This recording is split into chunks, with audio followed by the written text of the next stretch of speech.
Comedian Norm MacDonald has become a huge hot topic over his comments about Roseanne and Louis C.K. and the Me Too movement. And it led to The Tonight Show, you know, saying that we're going to cancel the appearance, but we wanted him to come and clear the air. So please welcome Norm MacDonald. You took a lot of flack for saying in the art of, for some things that you said in the Hollywood Reporter, saying that you were kind of glad that the Me Too movement has slowed down, and we don't really know you as a guy who, you know, really comments on very much that's going on. So what were you trying to say? Yeah. Well, I was, you know, print reporters, they ask you questions and they put them all together. What I was talking about was Chris Hardwick, this particular comedian. Right. That was a friend of mine. And, you know, if 500 women go against a man, obviously the guy's guilty.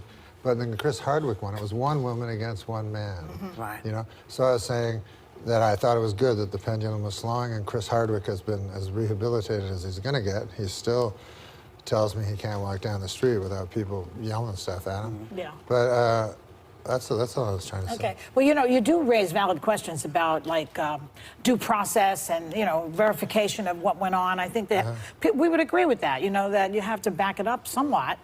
But when you kind of lose me when you imply that the hardship that your friend Louis C.K. is a friend of mine, too, really. I know him a long time. That the hardship that he went through is equal to the hardship that the victims went through. Right. That doesn't compute. No, it's not true. Can you explain yourself a little there? Yeah, no, that's not what I was saying. When this happened, I was working for Roseanne when Roseanne's thing went down, and I called her the next day, and she was crying the whole time I was talking to her. Right. I've known Roseanne for a while, and I was worried about her because she seemed really, really in a bad place. And I said, I can't really talk to you about this because I've never been through anything like this. And I said, I know Louis, and he's been through this, where he's had everything taken from him. Right. And I said, not many of us have gone through this, and so you should talk to each other because and then the guy said, what about the victims? And I said, well, the victims haven't gone through this. I was talking about this particular event. Of course, the victims have gone through worse than that. But I'm going to get a victim to phone Roseanne? No, but that's a good clarification. Yeah. And that's why it's so important to be able to clarify and to be able to explain, because at the heart of it, I think we are forgiving people. We jump very quickly today, but I do think that we like to forgive. You went on the Howard Stern show yesterday to apologize, and you ended up making it worse because you said you'd have to have Down syndrome not to feel sorry for the victims. Yes. Do you regret saying that? You just keep on getting into trouble, Norm MacDonald. It's always bad when you have to apologize for the apology. An apology. Do you lose it when you're on Howard? Is that what happens, Joe? Well, there is a thing on Howard where there's a recklessness in the studio, and you know, you used to be a word we would all say to mean stupid that we don't say anymore, right? Yeah. You know the word I'm talking about? Yes. And stupidly, I was about to say that word, and I stopped and said, what's the right word to say? And then I said a different word that was equally Did you realize in that moment that probably offended I realized at that moment that I'd done something unforgivable. Yeah, right. I mean, you know, it's like things spill out sometimes, and it's just difficult. You also are, you're friends with Roseanne. She gave you your first job, I Yes, understand. she gave my first job. And so you put her together with Louis C.K. Yeah, because I was really concerned about Roseanne, and you know, I don't want someone to end up killing themselves or anything. Of course not. Yeah, so. Don't you think Louis, do you say that you think they deserve a comeback? Now, I was saying yesterday that Louis performed at Comedy Cellar, and what he didn't talk about these allegations in his set, which I would have thought that he would have done. Don't you? I mean, so if he wants to have a comeback, he needs to, like, address it directly, I think, as a comedian. So where's Roseanne's coming back? Geez, I don't know if Roseanne could ever come back. Are you worried to speak now because of the backlash that you've received this week? Now are you thinking twice before everything comes out of your mouth? Seems that way.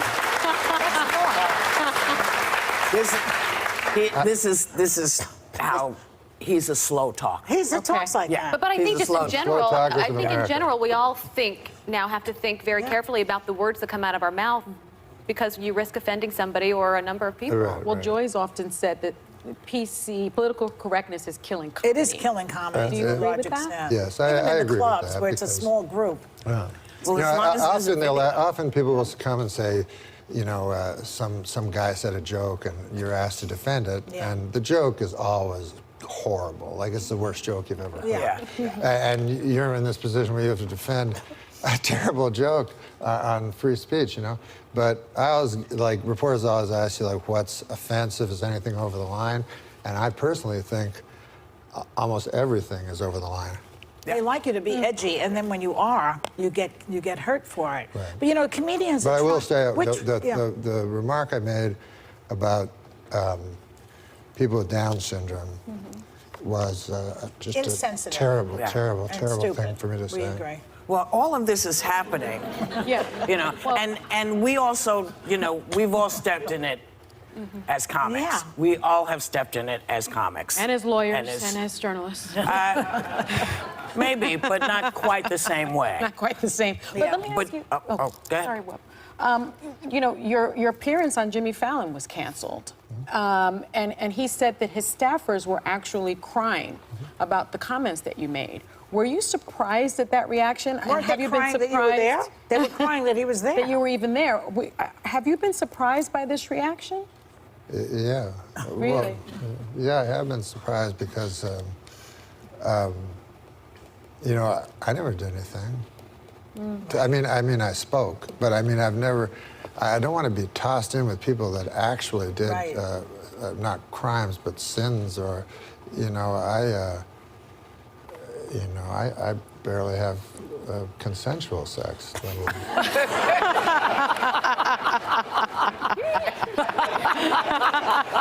Oh, they all have consent. It's all consensual. When Mr. Happy comes That's how out, you it's all define it. consensual. Which brings us to this. You have a new show called The Norm MacDonald Show. I feel a little weird. Why? Well, part of the reason this is all plugging it at this happening, point. Norm, is because you've now got this show and you're talking to lots of folks, and now in a different way than just being a stand-up or a funny person, people are asking you questions that, you know, you think your answer sounds fine in your head, you know, but then you say it and it's like, oh, that went over not well. Yeah. So the reason I say that this is in part why you got here is because this is very different for you. The conversations that you're having with folks, they're asking you questions that would not that we would talk about, you and I would talk about, but, you know, they're not for public consumption. Right. And I know what you mean, but, you know, when you're talking to a whole bunch of folks, they may not know what you mean because they don't know you. So tell me, what's going to be different about your talk show? Because I'm told you're not doing any politics, which is probably great. You know, you're not talking about heavy stuff. What are you talking about? Stuff with guests that have to do with their lives and, you know. Yeah, I'm just talking about, well, we wanted the show to be not time-stamped because it's on Netflix. Right. And Ted wanted nothing topical. Right. So that's good because I don't really know anything topical. And so we just talk about, you know, People's eternal lives. questions of. Right. that But it's people edgy think anyway. I about. saw a clip. You asked Right. Drew Barrymore if she misses cocaine. Am I right? Oh yeah. So, you know, it's an edgy show anyway. Yeah. Let's see what happens. But Well, yeah. it's Congrats coming and on. good luck. Thanks. You know, listen, thanks for coming to us to talk to us about this. Well, I hope You I hope that I didn't offend any of you guys. Not at all. No. We're- But all 10 episodes of your show, The Norm MacDonald Show, has a show premiere on Netflix tomorrow. So lots of interesting guests from, you know, Drew Barrymore, as you said, Yeah. to Jane Jane Fonda, to Fonda. David Letterman. Yeah. Really quite different and quite new. Thanks for hanging with us. Thank you. We'll be back.